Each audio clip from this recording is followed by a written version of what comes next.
কারণ তুই তো পতিতালয়ের যোগ্য। তখন আমার খুবই কষ্ট লাগছে যে উনি কি বলে, আমি পতিতালয়ের যোগ্য মানে মানে বলতেছে পতিতালয়ের যদি যদি যোগ্যই না থাকতি তাহলে তো কখনো আমার সাথে বিয়ের আগে থাকতি না। তো গাইস, আমি আপনাদের কাছে আমার পরিচয় দিয়ে আমার জীবনের কিছু কষ্টকর কাহিনী আপনাদের কাছে শেয়ার করব। কি করে আমি আমার সমাজ ফ্যামিলি ছেড়ে অনেক দূরে এসে বসেছি, সবকিছুই বলবো। তার আগে আমি আমার পরিচয়টা আপনাদেরকে দিয়ে নিচ্ছি। আমি হচ্ছি সুনানা, আমার বাড়ি হচ্ছে কুমিল্লা। আমি কুমিল্লা থেকে বলছি তোমাদের কাছে, কথাগুলো প্রচার করছি, কারণ আমি যে ভুলগুলো করেছি তোমরা কখনো করবে না। আমি যে দেহের চাহিদার জন্য, নিজের প্রেমের জন্য, নিজের সবকিছু ভাগ করে দিয়েছি, সেই সবকিছু আমি তোমাদেরকে বলছি। কারণ হচ্ছে আমি যখন ক্লাস 8-এ পড়ি তখন কিন্তু আমি দুটো ছেলের সাথে রিলেশনে ছিলাম। একটার সাথে প্রেম করতাম, টাকা দিত, আরেকটার সাথে প্রেম করতাম, আদর দিত। এরকম জায়গায় জায়গায় আমাকে উনি আদর করতো যে আমি আমার নিজেকে কন্ট্রোল করতে পারতাম না। আমার যেসব জায়গা ওরা ধরতো তখন আমার যে কত ভালো লাগতো সেটা আমি বোঝাতে পারতাম না, কিন্তু আরেকজন যখন যা কিছু লাগতো তখন সেটাই দিত, কিন্তু কখনো সে আমাকে ছুঁয়েও দেখে নাই। সে আমাকে ছুঁয়ে দেখে না দেখা কিন্তু তার সাথে আমার ঝগড়া, ওনার সাথে আমি ভালো করে কথা বলি নাই। উনি যখন যা প্রয়োজন ছিল সবকিছু দিত। আরেকজন, ও শুধু আমার সাথে রাত্রি কাটাতে চাইতো, উনি শুধু আমার সাথে মজাই নিতে চাইতো, কিন্তু আমাকে কখনো কি খাচ্ছি না খাচ্ছি এটা খোঁজ খবর নিত না। তাই আমি এসব কিছু রাগ করে নিয়ে যে আমাকে টাকা পয়সা দিত ওনার পিছন ছেড়ে দিলাম। ওনার পিছন ছেড়ে দিয়ে যে আমাকে আদর করতো, রাত কাটাতো, আমার ডালিমে ধরতো, আমার ঠোঁটে চুষতো, উনার আদরের স্পর্শের কারণে আমি উনার সাথে সম্পর্কটা রেখেছি। রাখার পর ওনার সাথে আমি বলছি ওনাকে আমি বিয়ে করার জন্য, কিন্তু বিয়ে করেনি।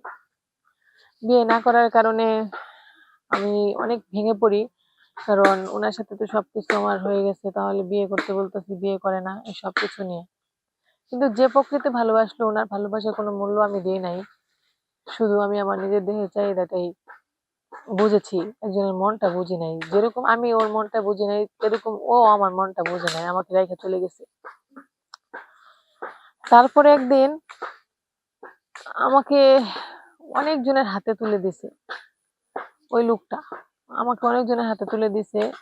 তুলে দেওয়ার পর ওনার বন্ধু বান্ধবরা আসতেছে, বিভিন্ন ধরনের কথাবার্তা বলতেছে, খারাপ খারাপ আর অনেক কিছু বলে, রাত কাটাতে বলে, কত কিছু বলতে বলতে বলতে বলতে একদিন আমি ওনাকে প্রশ্ন করলাম যে তুমি এরকম কেন করছো, তুমি কি আমাকে পতিতালয় বানিয়ে ফেলতেছো? বলতেছে যে হ্যাঁ, তোকে তো আমি পতিতালয়ই বানাচ্ছি, তোকে তো আমি এমনি কোনো কিছু করে রাখতে পারবো না, কারণ তুই তো পতিতালয়ের যোগ্য।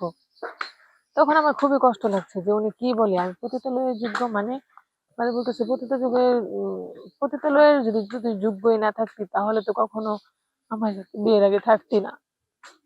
তুই আমার সাথে থাকছস, আরো তো এরকম তোর অনেক ছেলেদের সাথেও থাকছস, এটা কি গ্যারান্টি দিতে পারবি? অনেক কিছু করার পরে ওনার সাথে এক কথা দুই কথা ঝগড়াঝাটি করতে করতে করতে করতে এক পর্যায়ে আমি ওনার কাছ থেকে চলে আসছি। কারণ আমি আমার নিজের সম্মান, আত্মসম্মানকে এখন বাঁচাতে চাই। যা ডুবানোর তো ডুবিয়েছি, এখন বাঁচাতে চাই। এজন্য আমি ওনার কাছ থেকে চলে এসেছি ঢাকায়। ঢাকায় এসে এখন আমি গার্মেন্টসে চাকরি করছি, কিন্তু তারপরেও সে আমাকে অনেক বাজে বাজে কথা বলে, অনেক কিছুই বলে। সে নাকি তো এসব ভিডিও কি করবে না করবে তাদেরকে আমাকে ওনারা ভয় দেখায়। আমি যদি ভয় দেখা, আমার তো মানে তো অনেক আগে শেষ হয়ে গেছে, তাই সেটার জন্য আমার কোনো প্রয়োজন নাই, তুই ভয় দেখাতে তার সমস্যা নেই আমার। এগুলো বলে আমি ওর কাছ থেকে চলে এসেছি। এই জন্য আমি আপনাদেরকে বলছি যে এখন আমি কি করব, আমি কি খারাপ পথ থেকে ভালো পথে এসে ভালো করছি, নাকি না আবার ভালো পথ থেকে খারাপ পথে চলে যাব? ওই লোকটা যে এখন আবার আমাকে ডিস্টার্ব করছে, আমার ভিডিও গুলো ফেসবুকে ছাড়ছে, এগুলো করছে ওগুলো করছে, অনেক অডিট করে এগুলো আমাকে পচাচ্ছে, এটা কি ঠিক করছে? এখন ওর বিষয়ে আমি কি করব? তাই আমি সকল মা বোনদেরকে বলে যাই, যাই কিছু করো না কেন, কোনো সময় যে তোমাকে প্রকৃত ভালোবাসে সে তোমার দেহে কখনো হাত দিতে চাইবে না, ওকে কখনো অবহেলা করবা না। আর যে তোমাকে ভালো না বাসবে সেই তোমার দেহ এবং কি তোমার সবকিছু নেওয়ার চেষ্টায় থাকবে। ওকে তুমি ধরতেই পারবা না। দেখবে সবকিছু নেওয়ার পরে তুমি খাঙ্কি খাতায় নাম দিছো, এটা তোমাকে বইলা সে সেখান থেকে চলে আসবে। তাই সবাইকে আমি অনুরোধ করছি, আমার যদি ভিডিওটা ভালো লাগে তাহলে 3 বার ক্লিক করে কপি লিঙ্ক করো এবং কি বেশি বেশি করে শেয়ার করো, যাতে তোমার ধারাতে সবাই দেখতে পারে এবং কি সতর্ক হতে পারে। এ বলে আজকের মতো বিদায় নিচ্ছি। তোমরা সবাই ভালো থেকো, সুস্থ থেকো।